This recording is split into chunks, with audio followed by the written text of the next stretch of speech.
कैसे बिहार में बीजेपी के लिए खास बने चिराग पासवान।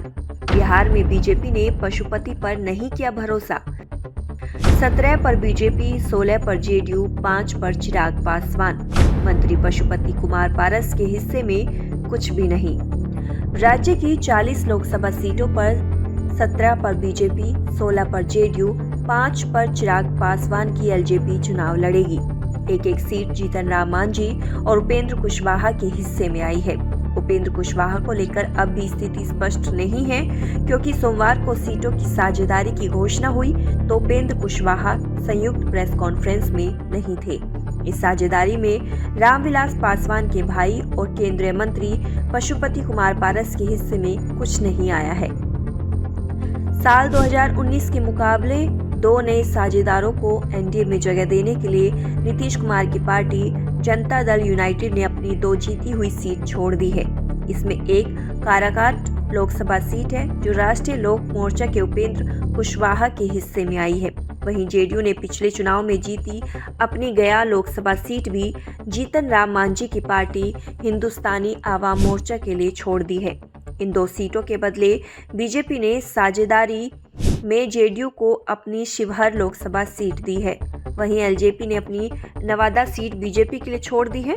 एलजेपी के हिस्से में वैशाली, हाजीपुर, समस्तीपुर, खगड़िया और जमुई की सीट आई है।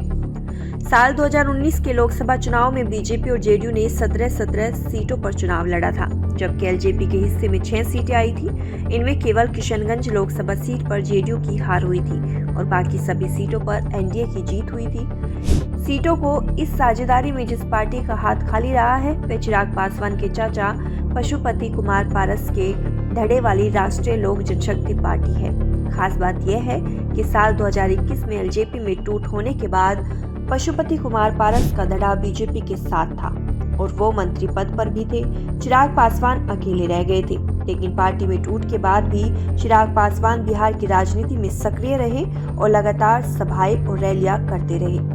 वहीं पशुपति कुमार पारस को जमीनी स्तर पर बहुत सक्रिय नहीं देखा गया। बीजेपी जब पशुपति पारस को तवज्जो दे रही थी तब भी चिराग खुद को पीएम मोदी का हनुमान बताते थे और कहते थे कि पीएम उनके दिल में बसते हैं। चिराग ने पूरे सब्र के साथ इंतजार किया और बीजेपी को समझाने में कामयाब रहे। उन पर भरोसा करना ज्यादा फायदेमंद है। साल 2020 में रामविलास पासवान के निधन के बाद साल 2021 में उनकी पार्टी एलजेपी 2 हिस्सों में बंट गई थी। इस टूट में पार्टी के 5 सांसद पशुपति कुमार पारस के पास गए थे। उस वक्त बीजेपी ने भी पारस के धड़े को मान्यता दी थी। पार्टी में टूट के बाद माना जाता था कि चिराग पासवान के मन में बीजेपी को लेकर नाराजगी है। हालांकि बाद में चिराग ने बीजेपी को लेकर संतुलित रवैया अपनाया। बीजेपी से दूर रहकर भी चिराग पासवान ने राजनीतिक चतुराई का बखूबी इस्तेमाल किया। साल 2020 के बिहार विधानसभा चुनावों के बाद से ही वो बिहार के मुख्यमंत्री नीतीश कुमार के खिलाफ बयान देते रहे। यह सिलसिला कुछ ही दिन पहले वैशाली में हुई चिराग पासवान की रैली तक मौजूद रहा, लेकिन उन्होंने बीजेपी के खिलाफ कभी कोई मोर्चा नहीं खोला। चिराग पासवान ने साल 2020 के बिहार विधानसभा चुनाव में लोक जनशक्ति पार्टी को बिना किसी गठबंधन के चुनाव मैदान में उतारा था। उन चुनावों में पार्टी को केवल 1 सीट पर जीत मिली थी, लेकिन करीब 7% वोट मिले थे। पार्टी में टूट के बाद से चिराग पासवान के गुट ने साल 2021 के अंत में बिहार में 2 सीटों पर विधानसभा उपचुनाव लड़े थे।